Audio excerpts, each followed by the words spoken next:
उसको हम लोग कहते हैं सेंटर ऑफ मास। यानी कहने का मेरा मतलब ये हुआ कि किसी भी बॉडी का पूरा मास एक पॉइंट पर कंसंट्रेटेड होता है, वो पॉइंट सेंटर ऑफ मास कहलाता है। यानी कहने का मेरा मतलब क्या हुआ, उसको समझने की कोशिश कीजिएगा। जैसे सिमेट्रिकल बॉडी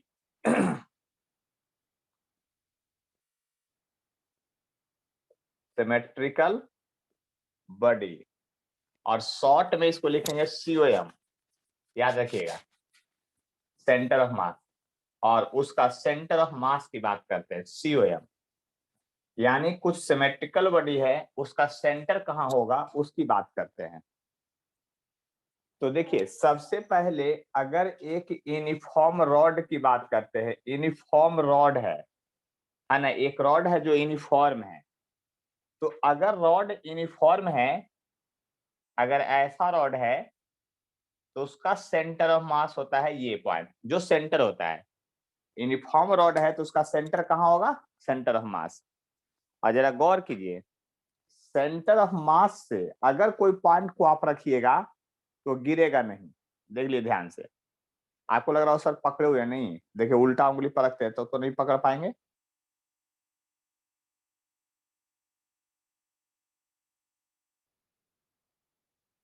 देख लीजिए, है ना, यहाँ पर रखे हुए हैं, ये सेंटर ऑफ मास हुआ बॉडी का। सेंटर ऑफ मास से अगर कोई पॉइंट को रखिएगा तो एकदम वो हॉरिजॉन्टल रहेगा, है ना।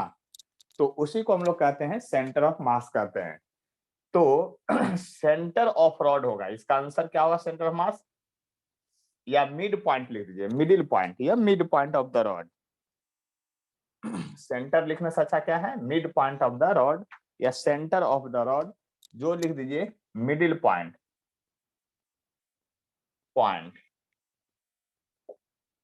देखिए उसी तरह से आप समझ सकते हैं, यदि रिंग है तो उसका सेंटर ऑफ मास क्या होगा।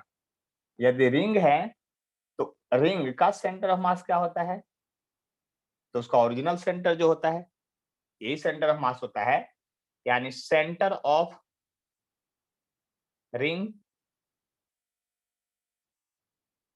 तीसरा, यदि डिस्क है, यूनिफॉर्म डिस्क की सबका बात कर रहे हैं, ऐसा है कि नॉन यूनिफॉर्म। यदि डिस्क है तो डिस्क का फिगर क्या होता है, रिंग ही के जैसा होता है, बस उसमें पूरा जगह इस तरह से भर दिए, डिस्क का फिगर हो गया। इसका भी क्या होगा, सेंटर ऑफ डिस्क होगा। उसी तरह से ट्रायंगल लिखिएगा। अगर ट्रायंगुलर शेप का कोई ऑब्जेक्ट है, ट्रायंगुलर शेप का, तो इसका सेंट्रोइड, जिसको जी से डिनोट करते हैं, वही क्या होता है, आपका सेंटर ऑफ मास होता है। या तीनों मीडियन जहां से कट करे, है ना,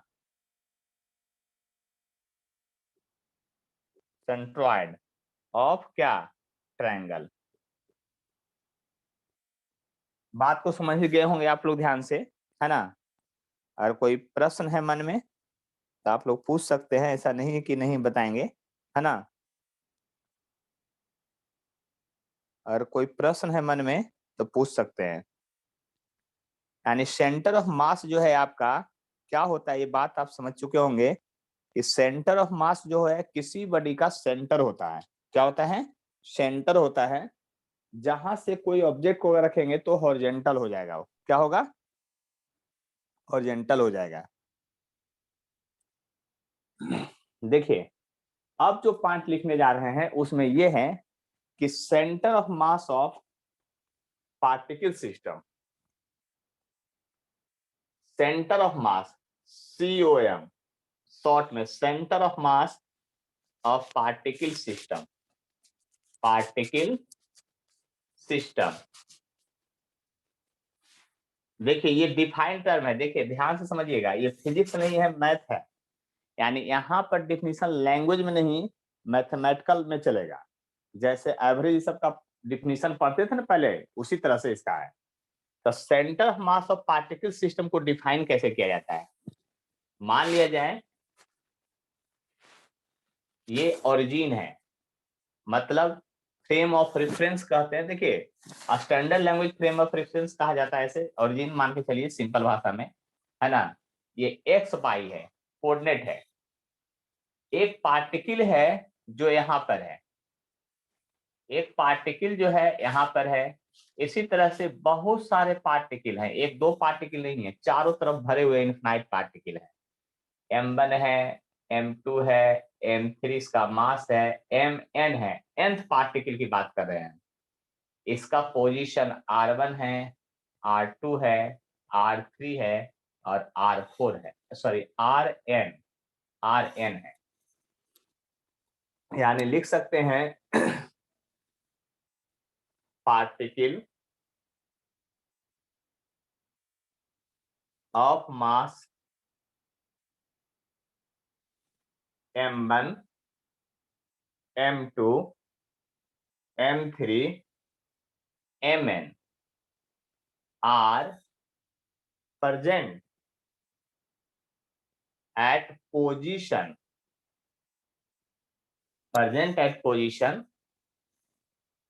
R1, R2, R3, Rn respectively from origin, यानी कि इस तरह से ये प्रेजेंट है, लिख दिए हैं। सेंटर ऑफ मास का डिफाइंड टर्म जो होता है, centre of mass of particle system को हम लोग डिनोट करेंगे RCM से। R और CM, नीचे देखिए R बहुत बड़ा लिखे हैं और CM छोटा, centre of mass of particle system. तो RCM को डिफाइन किया जाता है M1 R1, M2 R2, जितना रहेगा सब कुछ इसी तरह से करते चल जाइएगा, और divided by total mass of the system. तो M1 M2, जितना मास रहेगा सबको ऐड के डिवाइड। ये हुआ centre of mass of particle system का डिफाइंड टर्म है, डिफिनीशन है ये। ऐसा मत सोचिए कि लैंग्वेज में डिफिनीशन इसका होगा। हाँ, अगर बोलिएगा तो घिस तिर के तो लैंग्वेज लिखा ही सकते हैं, नहीं, it is the ratio of, सबसे पहले लिखेंगे it is the ratio of sum of the product of mass and position to the sum of the total mass of the system. लेकिन उस डिफिनीशन से आपके भविष्य और भाग पर कोई फर्क नहीं पड़ने वाला है, इसलिए इसको दिमाग में रखिएगा। देखिए ये कोऑर्डिनेट सिस्टम है, नामक ज्यामिति के जैसा वर्क करेगा। तो आप कैसे इसको लिखेंगे, सिंपली कैसे इसको समझेंगे, उस बात को समझने की कोशिश कर रहे हैं। तो समझेंगे कैसे, तो सबसे पहले लिखते हैं centre of mass of particle system along x axis, तब समझ में आएगा। Centre of mass of particle system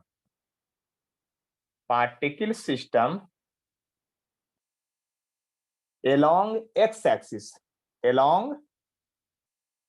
axis, जानते हैं इसको क्या जिसे डिनोट करेंगे, हम लिखते हैं ब्रैकेट में x बड़का गो और छोटा cm, ये डिनोट करने का तरीका हुआ xcm। देख लिए ध्यान से। अब xcm का फॉर्मूला क्या होगा m1 x1, m2 x2, m3 x3, that मतलब टोटल, और divided by M1 plus M2 plus dash dash dash. गौर से देखिएगा centre of mass of particle system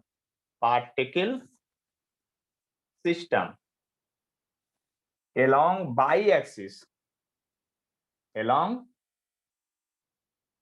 center of mass of particle system along y-axis।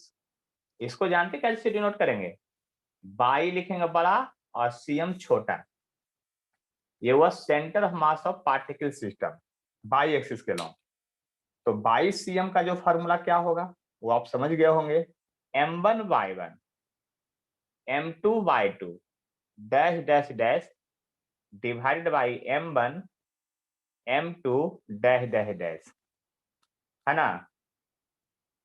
Board पर ध्यान से समझते हैं, ठीक है। उसी तरह से centre of mass of particle system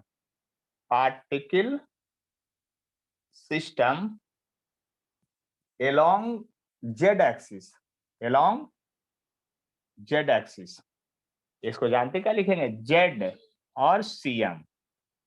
तो जेड सी एम का फॉर्मूला आप लोग समझ गए होंगे, m1 होगा, z1 होगा, m2 z2 होगा, dash dash dash by m1 m2 dash dash dash. देखिए ये topic separate from whole physics topic, इसलिए इसमें आपको टेंशन नहीं होना चाहिए, है ना। तो जो घेर दिए हैं वो आपको हर हाल में अभी का अभी तुरंत का तुरंत याद कर लेना है। और इसके बाद आपको लगता हो कुछ समझने की जरूरत है, पहले तो स्क्रीनशॉट ले लीजिए, अगर समझने की जरूरत है तो अपना माइक ऑन कीजिए और क्वेश्चन पूछिए, हम बतलाने के लिए तैयार हैं। देख लीजिए, बात समझ लीजिए अच्छी तरह से, अगर कोई दिक्कत है तो बोलिए फास्ट में, कोई कठिनाई नहीं है आप लोगों को, तो स्क्रीनशॉट लीजिए, आगे बढ़ेंगे। देखिए हमको क्या करना है, find centre of mass of particle system about origin, origin के अबाउट निकालना है। यहाँ 4 पार्टिकल दिया गया है, एक पार्टिकल 1 kg का है, 2 kg का है, 3 kg का है, 4 kg का है। कोऑर्डिनेट में सब दिखा दिया गया है कौन कितना मीटर की दूरी पर है, और आप लोग को शायद समझ में आ रहा होगा, दिख भी रहा होगा क्लियरली। तो देखिए बनाते कैसे हैं, सॉल्यूशन शुरुआत कहां से करेंगे, तो लिखेंगे सबसे पहले centre of mass along x axis, इतना लिखना पड़ेगा पहले, और तब लिखना पड़ेगा एक्ससीएम, लिखना पड़ेगा m1 x1, m2 x2, m3 x3, m4 x4, ऐसे लिखना पड़ेगा, m1 m2 m3 m4, जितना पार्टिकल है सबको लिखना पड़ेगा, आपको टेंशन लेने की जरूरत नहीं है। देखिए क्वेश्चन इसी तरह बनेगा। अब इसके बाद की बात है, आपको कोऑर्डिनेट समझ में आना चाहिए, नहीं आता है तो अभी समझिए, पहला क्वेश्चन में हम पूरा आपको समझा देंगे, क्या समझ लीजिए बात को, हम आपको पूरा समझा देंगे आखिर क्या है, find centre of mass particle system about origin में आपको बता देंगे कि कैसे ये काम करता है। तो देखिए सबसे पहले हम m1 1 kg को मानते हैं, 2 kg 3 kg 4 kg को, इसलिए वैसा लिखे हैं, है ना। तो देखिए 1 kg है, 1 kg पार्टिकल जो है बाई एक्सिस पर है, जो पॉइंट बाई एक्सिस पर होता है उस पॉइंट का एक्स के तरफ वैल्यू यानी उसका मान 0 होता है, जो पॉइंट बाई एक्सिस पर है उसका एक्स का वैल्यू या मान 0 होता है, इसलिए 1 गुने 0 लिखाया है, क्योंकि ये पॉइंट एक्स के लॉन्ग है ही नहीं। 2 kg का पार्टिकल जो है, 2 kg का जो पार्टिकल है वो एक्स कोऑर्डिनेट पर है, तो यहां से एक्स कोऑर्डिनेट इसका 2 है, क्योंकि इसका एक्स कोऑर्डिनेट लिख रहे हैं, प्लस 3 kg का पार्टिकल है जो यहां पर है, तो 3 kg लिखेंगे। अब हमको ये समझना इसका एक्स कोऑर्डिनेट क्या है, तो ऐसा चीज आप हम वेक्टर में पढ़ा चुके हैं और आप लोग मैथ में पढ़े हैं, इस ये जो पॉइंट है एक्स में भी है और बाई में भी है, लेकिन एक्स के तरफ कितना है, तो एक्स के तरफ देखिए अगर एक्स कोऑर्डिनेट निकालना रहता था तो पॉइंट से एक्स पर आप परपेंडिकुलर ड्रॉ कीजिए और ओरिजिन से उसका डिस्टेंस देखिए, तो ये 2 मीटर है, तो 3 गुने 2 होगा एक्स कोऑर्डिनेट। अब इसका एक्स कोऑर्डिनेट निकालते हैं, तो ये 4 है मास, इसका एक्स कोऑर्डिनेट, तो यहां से परपेंडिकुलर डालिए यहाँ पर, और एक्स में कितना दूरी पर है 1 मीटर, गलत बात, -1 है, कोऑर्डिनेट को हम लोग प्लस माइनस के साथ लिखते हैं, भूलिएगा नहीं, इसलिए इनटू में -1 रहेगा तो ऐसे लिखा जाएगा ब्रैकेट में लेकर के, बटा total mass of the system 1 2 3 4, तो XCM जब निकाल दिए हैं तो गौर से देखिएगा, ये 0 हो गया, 4 हो गया, 6 हो गया, 6 4 10 में से 4 चला गया यानी 6 आ गया। ये हो गया आपका 3 3 6 और 10 यानी 0.6 मीटर आपका एक्स कोऑर्डिनेट आ गया। उसी तरह से आपका वाई कोऑर्डिनेट भी निकालना है। क्या निकालना है? देखिए हमको centre of mass along y axis निकालना है, तो लिख दिए m1/1, m2/2, m3/3, m4/4, m1, m2, m3 and m4 सबको जोड़ दिए। लेकिन अब तो मेरा खेल अब ना शुरुआत होता है, आप लोग को कोऑर्डिनेट सिखाना पड़ेगा। m1 1 kg है, इसका बाई कोऑर्डिनेट जो है ना 1 है। क्या है बाई कोऑर्डिनेट? देखिए 1 मीटर दिया है, लेकिन गलत बात, 1 नहीं है, -1 है। ध्यान दीजिएगा इस सब बातों पर, ठीक है। चलिए ऐसे कर लेते हैं, अब प्लस अगला पार्टिकल का लिखते हैं। 2 kg है, 2 का बाई कोऑर्डिनेट 0 है, 2 चूंकि एक्स एक्सिस पर है और जो पॉइंट एक्स पर होगा ना उसका बाई का मान 0 होगा, इसलिए ये 0 हो गया। क्या हो गया? 0 हो गया। तीसरा पार्टिकल शुरुआत करते हैं 3 kg वाले का। 3 kg वाले का बाई कोऑर्डिनेट क्या है? जब बाई कोऑर्डिनेट निकालना होता है तो बाई एक्सिस पर परपेंडिकुलर डालिए, और ये तो ये 1 मीटर है इंटू 1 प्लस ब्रैकेट शुरुआत करते हैं। 4 kg का बाई कोऑर्डिनेट क्या है? तो 4 kg का भी बाई कोऑर्डिनेट 1 है, यानी 4 इंटू 1 डिवाइडेड बाई 1 2 3 4, है ना। तो 22 cm जब लेंगे अब क्या होगा? देखिए ये तो 0 हो गया भाई जी, ये हो गया 3 और 4, 7 में से 1 चला गया, ये भी 6 आ गया। 4 3 7 में से 1 चला गया तो ये भी 6 हो गया, और 10 तो है ही, यानी इक्वल टू हो गया आपका 0.6 मीटर। यानी दोनों प्लस कोऑर्डिनेट आया, तो आंसर ऐसे नहीं लिखिएगा, आंसर अब लिखाएगा, लिखेंगे centre of mass of particle system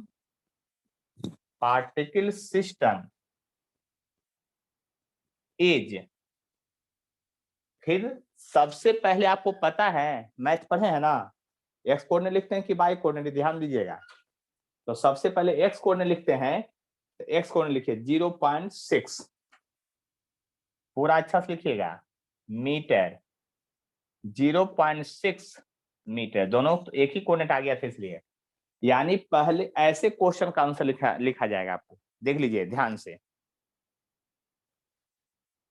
अब बताइए किन्हीं को अगर कोई कष्ट है तो हमसे डिस्कशन कर सकते हैं, डाउट पूछ सकते हैं, क्योंकि अगला जो क्वेश्चन देंगे उस क्वेश्चन को बना करके व्हाट्सएप पर भेजना होगा।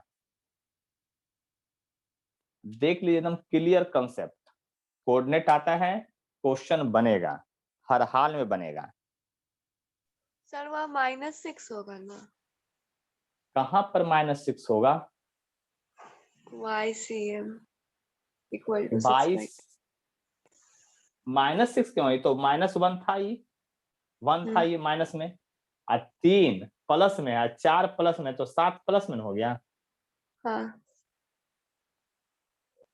तो 7 प्लस में से 1 घटा दीजिए तो 6 प्लस ना हुआ, माइनस कहां से आ रहा हाँ है? और किन्हीं को कोई कष्ट है तो बोलिए, एकदम आराम से पूछ सकते हैं, कोई डर भय नहीं है ना, इसमें कोई टेंशन नहीं होना चाहिए। देखिए कितना सिस्टम एकदम सिंपल है। कोई अगर दिक्कत है तो बताइए, सेंटर ऑफ मास सर हम लोग देख रहे हैं। हाँ बोलिए। सर ये तो 2D का ना निकला था, तो 2D का कोई एग्जांपल देके समझा दीजिए। 2D का ना जैसे कि बताए हैं,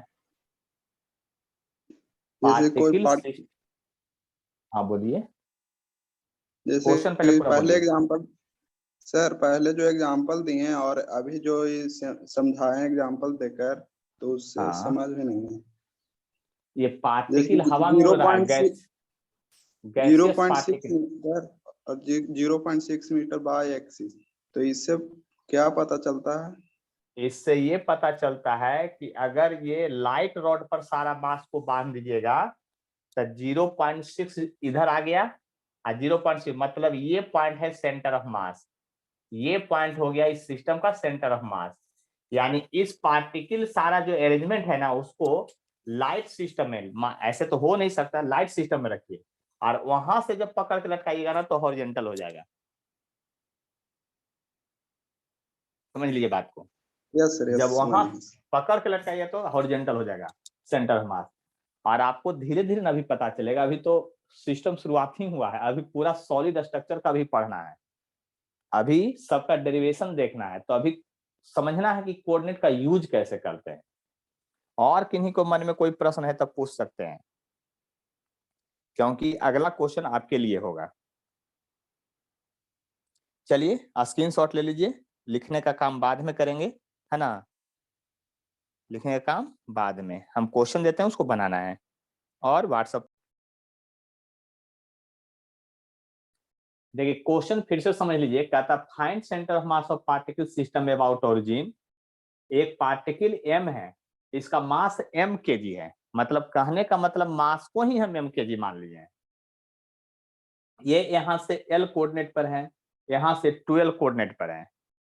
ये पार्टिकल जो है 2m kg का है, जिसका डिस्टेंस जो है l/2 कोऑर्डिनेट पर है। ये पार्टिकल 3m का है, इसका डिस्टेंस 3l कोऑर्डिनेट पर है। तो जल्दी से हमको बना करके भेजिए, हम आपका इंतजार कर रहे हैं।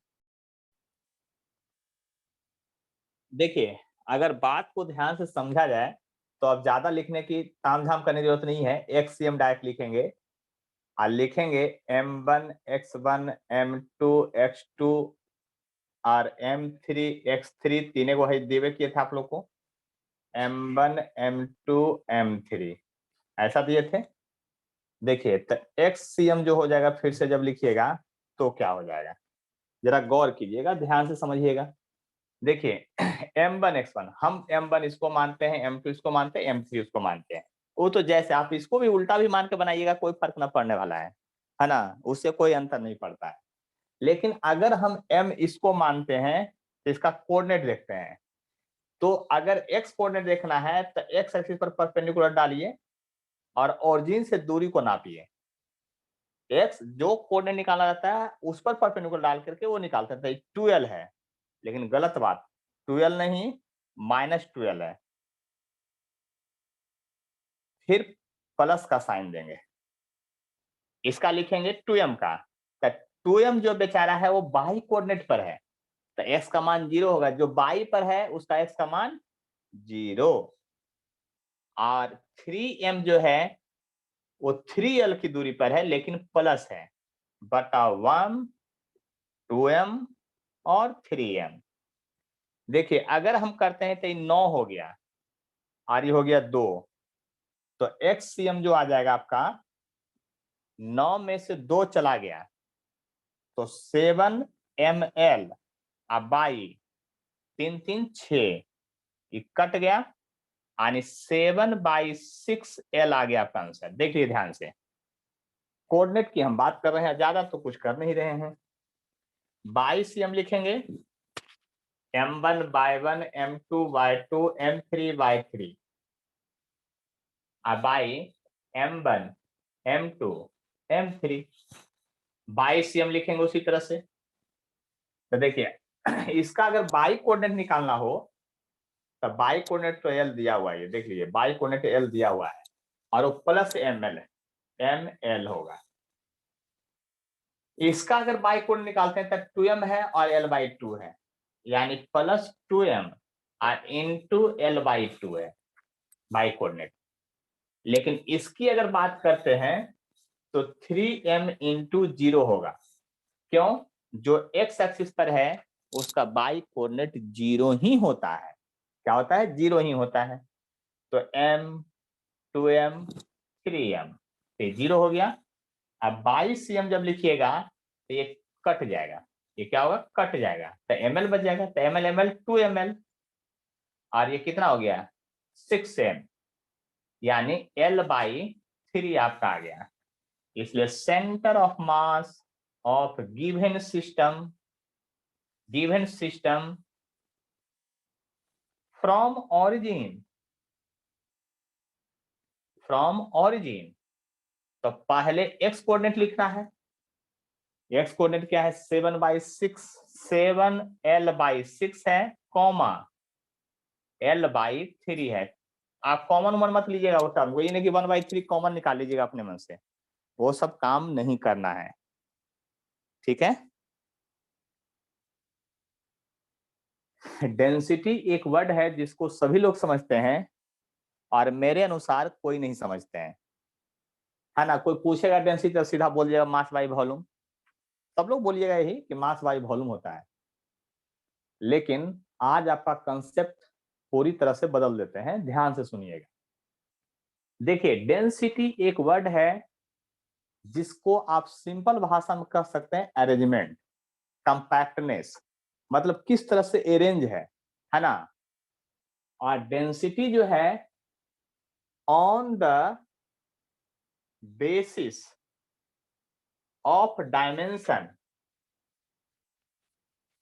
On the basis of dimension, dimension के आधार पर डेंसिटी को 3 पार्ट में डिवाइड किया गया है। देखिए, डेंसिटी का हजारों फार्मूला होता है, लाखों फार्मूला होता है, सारा फार्मूला एक दिन में 2 मिनट में याद करवाते हैं। Density on the basis of dimension, one dimension density, लेकिन वो लिखने में अच्छा नहीं लगता, इसलिए उसको कहते हैं लीनियर डेंसिटी। कौन डेंसिटी भाई? Linear density. इसको लैम्डा वर्ड से जनरली डिनोट किया जाता है। ऐसे डिनोट करने का तरीका बदल जाएगा, क्वेश्चन में जो देगा वो मानना पड़ेगा आपको, लेकिन हम यहाँ लीनियर को लैम्डा से। एरियल या surface density, surface density, surface density को हम लोग सिग्मा से डिनोट करते हैं। ऐसे सिग्मा, देखिए ऐसे 6 लिखते हैं, 7 लिखते हैं, जो भी बोलिए आप, सिग्मा से डिनोट करते हैं। और वॉल्यूमेट्रिक डेंसिटी, वॉल्यूमेट्रिक के लिए एक वर्ड आता है बल्क, वो भी होता है लेकिन वो नहीं लिखेंगे। वॉल्यूमेट्रिक डेंसिटी जो आपको ज्यादा समझना है, इसको रो से डिनोट करते हैं, रो से। क्या? रो से डिनोट करते हैं जनरली। देखिए, डेंसिटी को आप लोग अरेंजमेंट की तरह से समझिए, 3 तरह से अरेंज कर सकते हैं, लाइन में, एरिया पर और वॉल्यूम में। एक बात आप समझ लीजिए, 8वां 9वां में पढ़े होंगे पॉपुलेशन डेंसिटी, आज तब भी बात आपको समझ में नहीं आया था। पॉपुलेशन डेंसिटी का मतलब होता था नंबर ऑफ पीपुल लाइव पर स्क्वायर किलोमीटर, यानी पॉपुलेशन डेंसिटी को आप एरिया पर डिवाइड करते थे, न कि वॉल्यूम में। एरिया पर डिवाइड करते थे, लेकिन पानी को, हवा को, मटेरियल को वॉल्यूम में डिवाइड करते हैं। लाइन का भी डेंसिटी ज्यादा होता है ना। कोई लाइन में ज्यादा बच्चा खड़ा हो गया प्रार्थना गाते समय, तो उसका डेंसिटी ज्यादा होगा, धक्कम धुक्की होगा। और जिसमें कम रहेगा उसमें नहीं होगा। तो डेंसिटी आप बहुत तरह से डिफाइन कर सकते हैं। तो देखिए, इस डेंसिटी का जो जनरल फार्मूला होगा, इस डेंसिटी का जो जनरल फार्मूला होगा, लैम्डा इक्वल टू लिखिएगा फिजिकल क्वांटिटी बाय लेंथ, जिसको आप डिवाइड कर सकते हैं। तो क्वांटिटी सिर्फ लिख देते हैं, क्वांटिटी बाय लेंथ, ये फॉर्मूला होगा लीनियर डेंसिटी का। सरफेस डेंसिटी का होगा क्वांटिटी, क्वांटिटी बाय एरिया होगा, यानी सरफेस एरिया। और यहां पर फॉर्मूला होगा क्वांटिटी, क्वांटिटी बाय वॉल्यूम होगा। देखिए, तो डेंसिटी 3 तरह का नहीं हुआ, 3000 तरह का हुआ। देखिए कैसे आपके सिलेबस में जो क्वांटिटी कौन कौन यूज करना है उसी की सिर्फ बात करते हैं। क्वांटिटी, कौन कौन सा क्वांटिटी आपके सिलेबस में यूज करना है उसको समझिए। सबसे पहले आज मास वाला यूज करेंगे, हम आपको दिखाएंगे। फिर आपको चार्ज का 12th का इलेक्ट्रोस्टैट में आएगा, है ना। फिर एनर्जी का आएगा, है ना, एनर्जी का आएगा। फिर 12th में ही करंट का आएगा, ठीक है। फिर इलेक्ट्रॉन, प्रोटॉन, न्यूट्रॉन, ये सब का आता है। मतलब बहुत तरह का आता है जो जो क्वांटिटी। देखिए ध्यान से, यानी मास का डेंसिटी तीन तरह से कैसे लिखेंगे उसको भी ध्यान से देखिए। जैसे कोई दिया रहेगा linear mass density, linear mass density को लैम्डा से डिनोट कीजिए, तो सिंपल भाषा में लिखिएगा मास बटा लेंथ। क्यों? फिजिकल क्वांटिटी क्वांटिटी के बदले मास आ गया, क्योंकि यहाँ लिखा गया मास और लीनियर। देखिए फॉर्मूला यहीं से आ जाता है, मास और लीनियर भी है तो लेंथ से डिवाइड। लेकिन शॉर्टकट में लिखिएगा तो m/l लिखिएगा, m/x लिखिएगा। और न्यूटन को मत भूलिए, डिफरेंशिएशन dm/dl, छोटा छोटा पीस के लिए। अब l के बदले कभी x भी रह सकता है, r भी रख सकता है, बहुत सारा चीज रह सकता है। Surface mass density, surface mass density, इसको लिखिएगा आप mass by volume, sorry mass by area, और लिखिएगा m/a, या अगर न्यूटन के डिफरेंशिएशन में जाइएगा तो dm/da। इसको डिनोट करते हैं सिग्मा से। अच्छा, उसको भी हम एंट्री यहाँ करवा देते हैं सिग्मा से, और इक्वल साइन इधर आ गया। वॉल्यूमेट्रिक, वॉल्यूमेट्रिक मास डेंसिटी, आप यही वाला फॉर्मूला हर बार रख करके डेंसिटी समझ लेते थे। गजब आप लोग बात करते हैं। डेंसिटी का मतलब आप ये समझते थे, सोच रहे हैं ना, मास बाई वॉल्यूम। कितना बड़का कंफ्यूजन पाल के रखे थे पता नहीं, है ना। डेंसिटी बराबर मास बाई वॉल्यूम, उसका पूरा नाम है वॉल्यूमेट्रिक मास डेंसिटी। और तब इसको हम लोग लिखते थे मास बाई वॉल्यूम, और तब लिखेंगे dm/dv। ये तो हुआ जैसे कि मास लिए तो 3 गो डेंसिटी हो गया, हम चार्ज यूज करेंगे, लिखेंगे लीनियर चार्ज डेंसिटी। इसको भी डिनोट लैम्डे से करेंगे, लेकिन चार्ज बाई लेंथ होगा और Q/L होगा और dQ/dl होगा। समझे बात को? सब 12th में सब यूज करेंगे, आज पढ़ाए हैं 12th तक यूज करेंगे, है ना। आप लोग सोचते हैं कि 12th खाली पढ़ लेंगे तो काम निकल जाएगा, पढ़िए केवल 12th में सब पता भी नहीं चलेगा, वहां बताते ही नहीं है ये सब चीजों को। सरफेस चार्ज डेंसिटी, मतलब कहने का मतलब हमारे ट्रेंड को समझिए, है ना। फार्मूला मत याद कीजिए, कंसेप्ट को पकड़ने की कोशिश कीजिए। यहाँ चार्ज बाई लेंथ होगा, सॉरी चार्ज बाई एरिया हो जाएगा, और Q/A लिखिएगा, और न्यूटन के फेर में पढ़िएगा तो dQ/dA लिखिएगा। अब अगर किन्हीं को कष्ट है तो हमसे बतिया सकते हैं, क्योंकि आज के बाद हम ये नहीं समझेंगे कि आपको डेंसिटी नहीं आता है, और अपने से दिमाग लगाना पड़ेगा, जो हम नहीं पढ़ाए हैं उसके बारे में भी। अब कहीं अगर हम लिख दिए वॉल्यूमेट्रिक एनर्जी डेंसिटी, ये मत सोचिएगा सर पढ़ेबे नहीं किए हैं। कहीं लिख दिए करंट डेंसिटी, तो ये मत बोलिए कि नहीं पढ़ाए हैं। और जो नहीं यहाँ लिखे हैं वो भी आएगा कभी कभी, समझ गए ना। तो उसमें भी अपने से दिमाग लगाना है। जैसे कि आपको इलेक्ट्रॉन डेंसिटी, आपको एक डिफाइंड टर्म आएगा, उसमें होता है number of electron per unit volume, है ना, कंसंट्रेशन के टर्म में आता है। तो कहने का मतलब ये हुआ कि डेंसिटी वर्ड को समझिए, ये मत याद रखिए कि डेंसिटी और मास बाई वॉल्यूम होता है। और इस कंसेप्ट को पूरी तरह से समझ लीजिए, समझिए फिजिक्स में बहुत सारा चीज आपको अपने से समझ में आ जाएगा। कोई डाउट है, किन्हीं को कोई परेशानी है तो हमसे डिस्कशन कर सकते हैं। और डेंसिटी का हमको लगता है कि आपको क्लियर कंसेप्ट हो गया होगा। अब हमें नहीं लगता है कि डेंसिटी आपको परेशान करने वाला है। स्क्रीनशॉट लीजिए, आगे बढ़ेंगे, बारे बात करते हैं। Centre of mass of rigid body, centre of mass of rigid body, या कंटिन्यूअस बॉडी भी लिख सकते हैं। ये RCM इसको डिनोट करते हैं, RCM तो होगा ही, अब कहिए सर इसका फॉर्मूला हम क्या करें, तो हम क्या करें आप ही खुद बताइए। ये बुक में ऐसे लिखल था, पता नहीं लोग क्यों लिखा था, dm इंटू आर, इंटीग्रेशन का साइन है बटा dm का इंटीग्रेशन।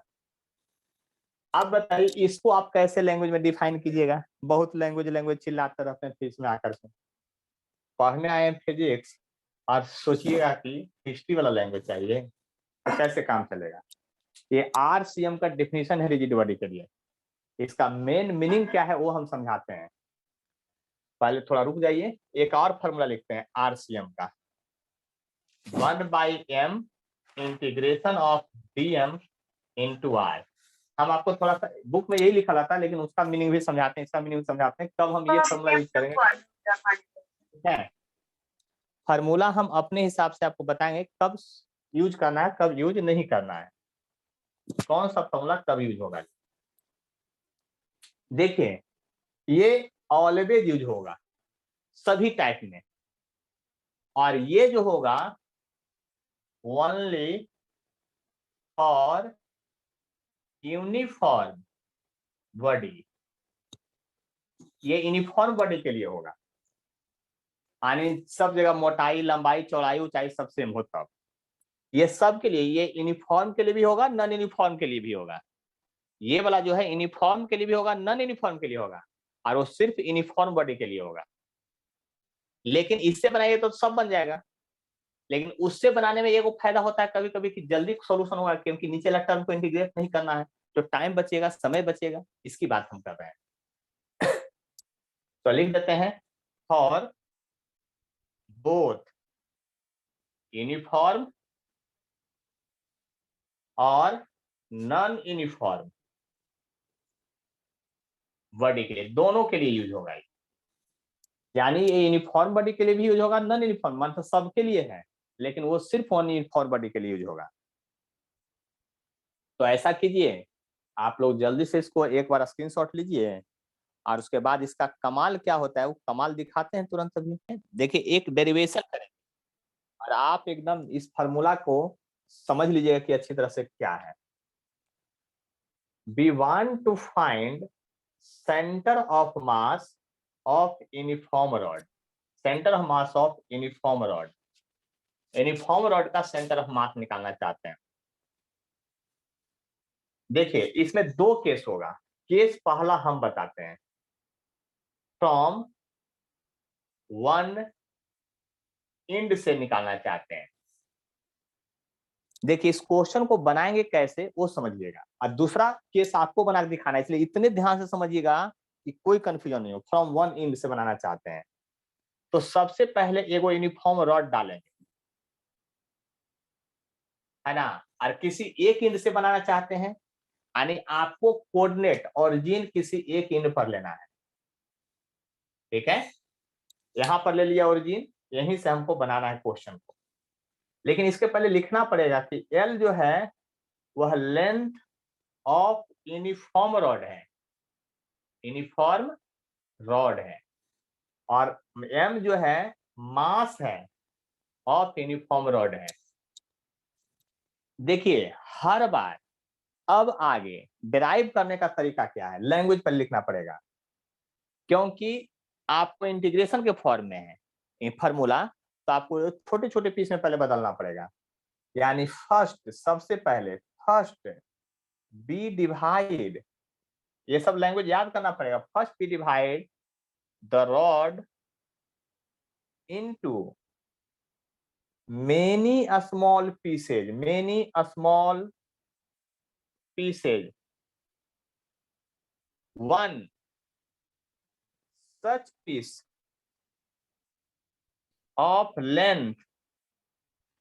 अब बताइए इसको एल के टर्म में माने एक्स के टर्म मानते हैं, एक्स के टर्म में one such piece of length dx मानते हैं, taken at distance x from origin या कोऑर्डिनेट सिस्टम।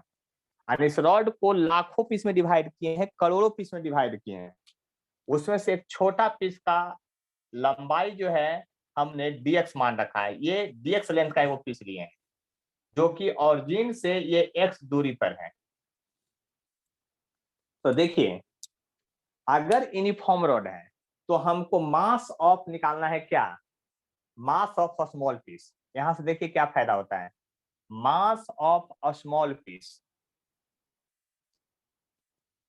पीस को डीएम से डिनोट करेंगे और डीएम बराबर लिखेंगे लेमडा इंटू डीएक्स। कहिए सर अपने मन से काहे लिख दिए, तो हम बताते हैं हिंट में क्यों लिखे हैं, जो यहाँ पर लिख ही देते हैं, क्योंकि अभी अभी आप पढ़े लेमडा बराबर डीएम बटा डीएक्स, अभी अभी आप पढ़े थे।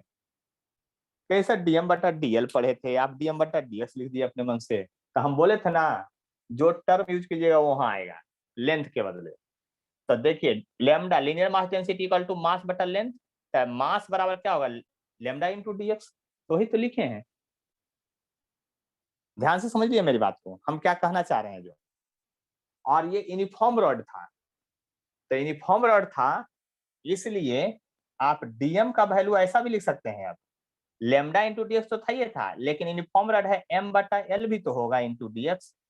लेमडा का तो दो फॉर्मूला होगा, लेमडा का फॉर्मूला तो आप एम बटा एल भी लिख सकते हैं, मतलब एक ही क्वेश्चन में एम बटा एल भी यूज कर रहे हैं, एक ही क्वेश्चन में छोटका भी यूज कर रहे हैं।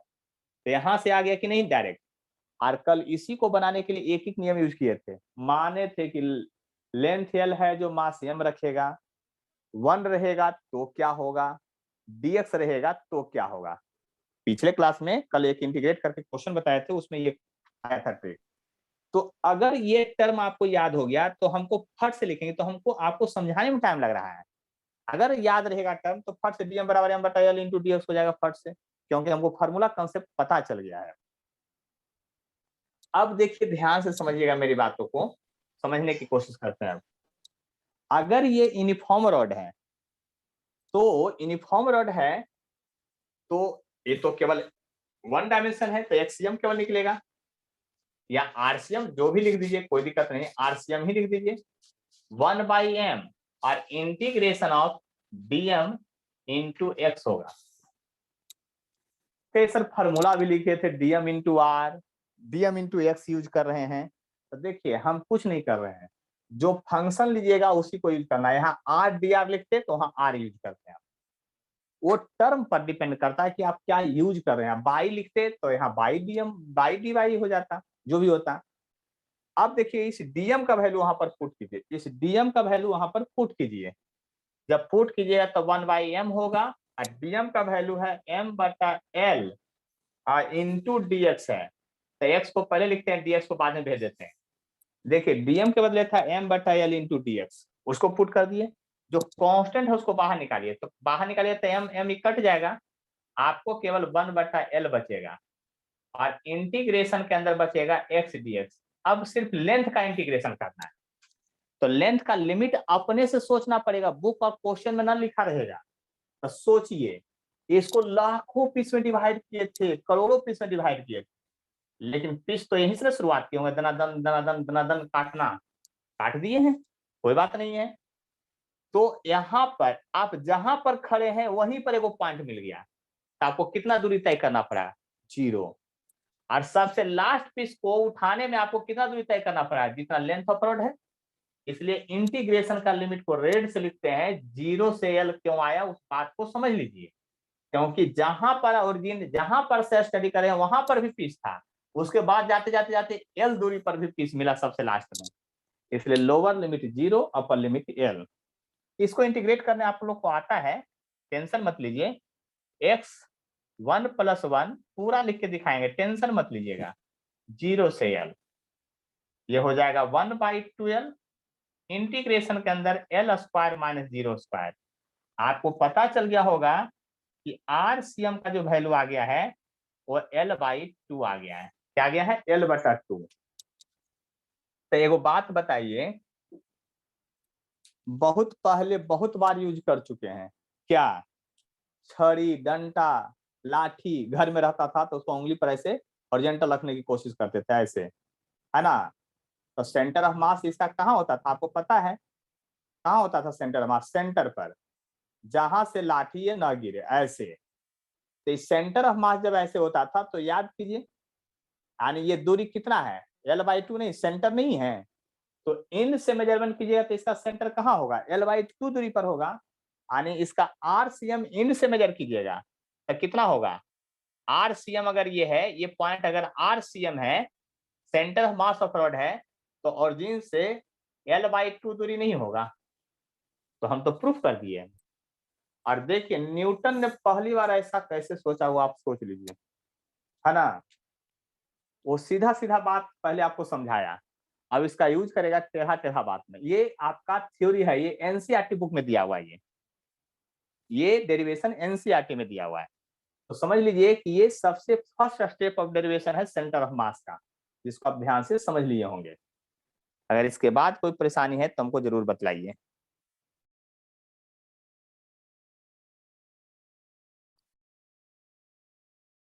देखिए यहां पर जो है हमको निकालना है, अगला केस था centre of mass of uniform rod from centre of rod से निकालना है। तो सबसे पहले हमने क्या किया, सेंटर से ऑरिजिन पास करवाया, एल लेंथ सब वही रह गया, फर्स्ट भी डिवाइड द पीस, बहुत सारा पीस हो गया, वो सब चीज वही है। एक्स दूरी पर डीएक्स पीस एक कंसीडर किया,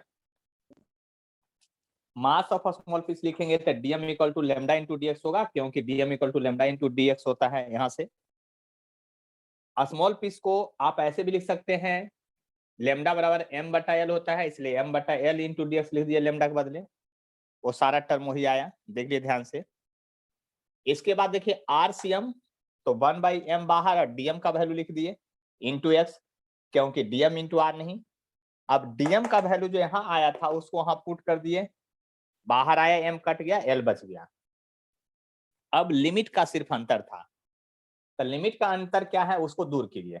आप यहाँ पर खड़े हैं और याद रखिए सेंटर मास कोऑर्डिनेट सिस्टम से बनता है, किससे, कोऑर्डिनेट से बनता है। तब जब आप यहां पर खड़े हैं तो जरा ध्यान से देखिए, सब एक पीस तो यहां पर भी मिलेगा, लेकिन इस पीस को क्यों कंसीडर कीजिएगा आप, यहां से एक पीस इधर भी तो मिलेगा, एक पीस इधर भी तो मिलेगा, तो इधर जो मिलेगा -L/2 दूरी पर मिलेगा, इधर +L/2 दूरी पर मिलेगा, क्योंकि लेंथ ऑफ रॉड L है और आप सेंटर से स्टडी कर रहे हैं, इसलिए L इधर जो लास्ट में एकदम इधर जो लास्ट में मिलेगा वो -L/2 दूरी पर, इधर +L/2 दूरी पर मिलेगा। इसलिए आप कोऑर्डिनेट लेंगे -L/2 से लेकर के +L, क्योंकि कोऑर्डिनेट में यहां पर देख लीजिए लिमिट है, लोअर लिमिट पहले नीचे लिखाएगा, अपर लिमिट ऊपर लिखाएगा। ये बात तो आप समझ ही रहे होंगे अच्छी तरह से। इसलिए अब यहां पर अगर हम इंटीग्रेट करेंगे तो 1/L तो है ही, इंटीग्रेशन होगा x 1 + 1 1 + 1 -L/2 से लेकर के +L/2 तक, 2 आ जाएगा बाहर, 1/2L, L/2 का होल स्क्वायर, गुना भाग करने में गलती मत करिएगा, -L/2 का होल स्क्वायर, गुना भाग में गलती की है तो फिर तो बहुत गड़बड़ हो जाएगा। तो 1/2L तो है ही ये, इसको स्क्वायर कीजिए तो L²/4 हो जाएगा,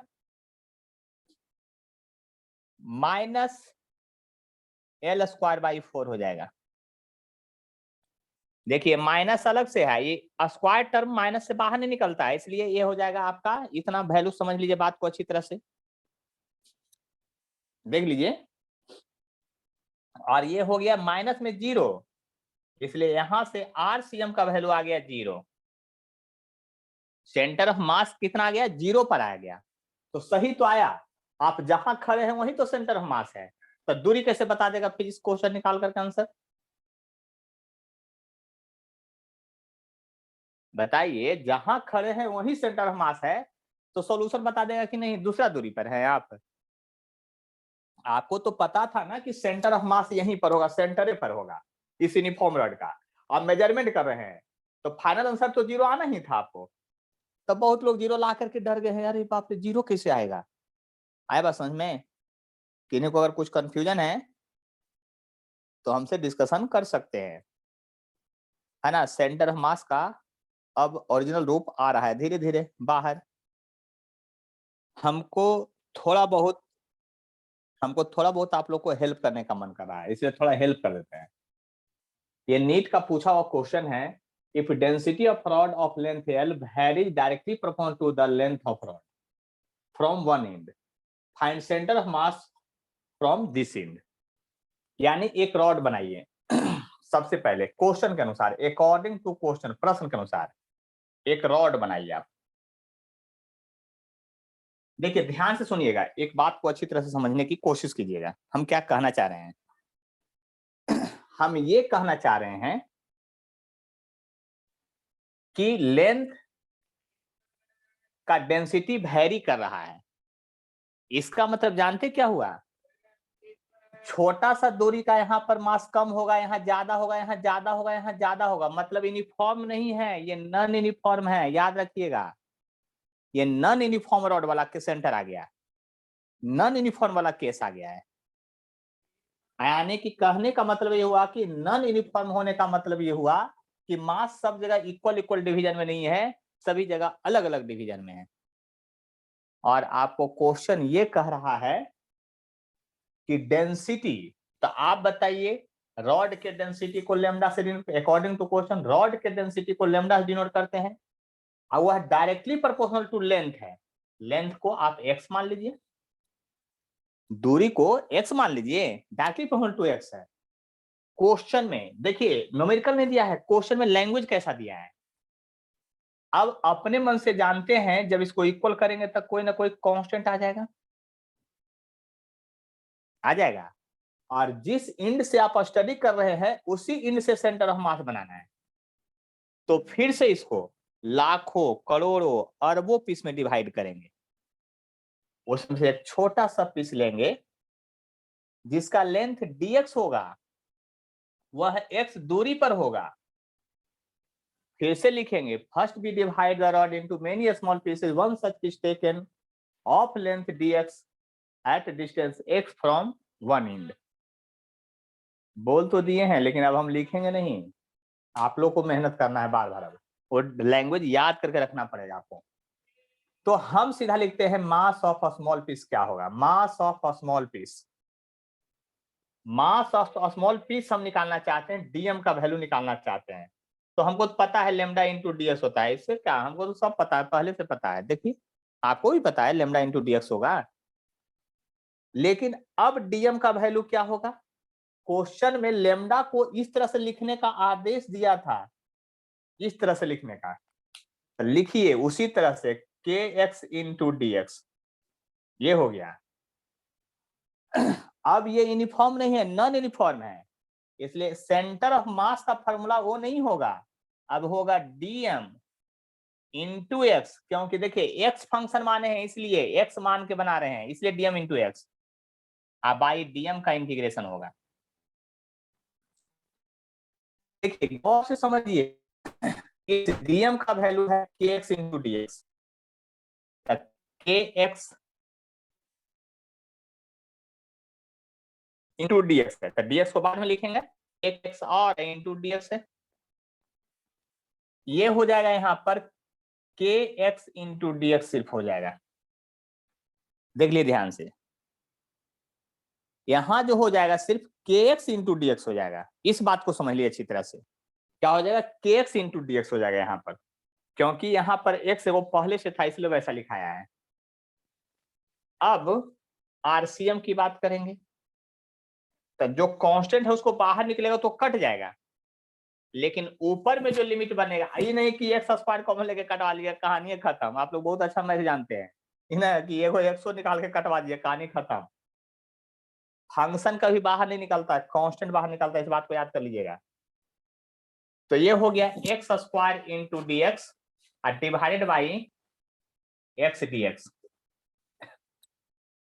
अभी तक लिमिट नहीं खोजे थे, लिमिट तो मिल जाएगा क्योंकि वो ओरिजिन पर है, वो मैक्सिमम दूरी एल पर है, लिमिट तो मिल गया है। जीरो से कहां तक, एल, जीरो से कहां तक, एल।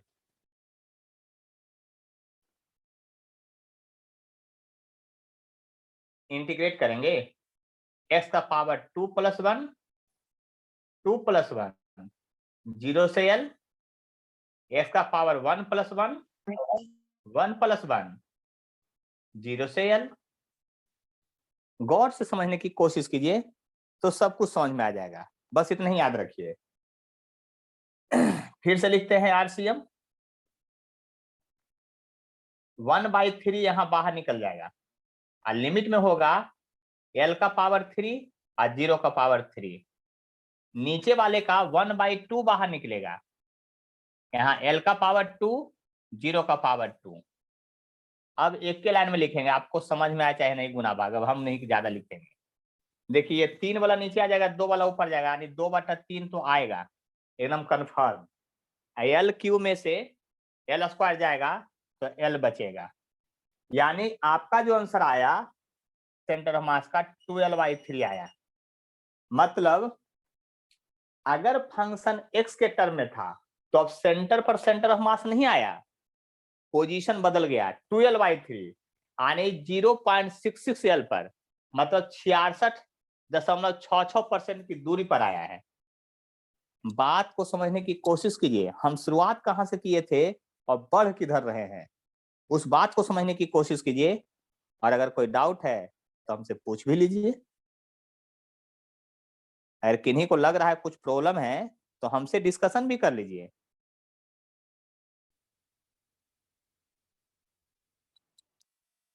देखिए यहाँ पर सब कुछ वही होगा जो आप सोच रहे थे, केवल mass of osmosis lambda dm बराबर होगा लैम्डा इंटू dx। वो तो बात याद होगी आपको। लैम्डा के वैल्यू पुट करना है a + bx इंटू dx, ये मास का वैल्यू हो गया। इंटीग्रेशन करेंगे आरसीएम लिखेंगे तो ऊपर नीचे इंटीग्रेट होगा, ये तो बात आपको पता ही था पहले से, क्योंकि नॉन यूनिफॉर्म है, फंक्शन वाला है। तो ऊपर में होता था फार्मूला क्या, dm इंटू एक्स होता था, याद कर लीजिए, और नीचे सिर्फ dm होता था।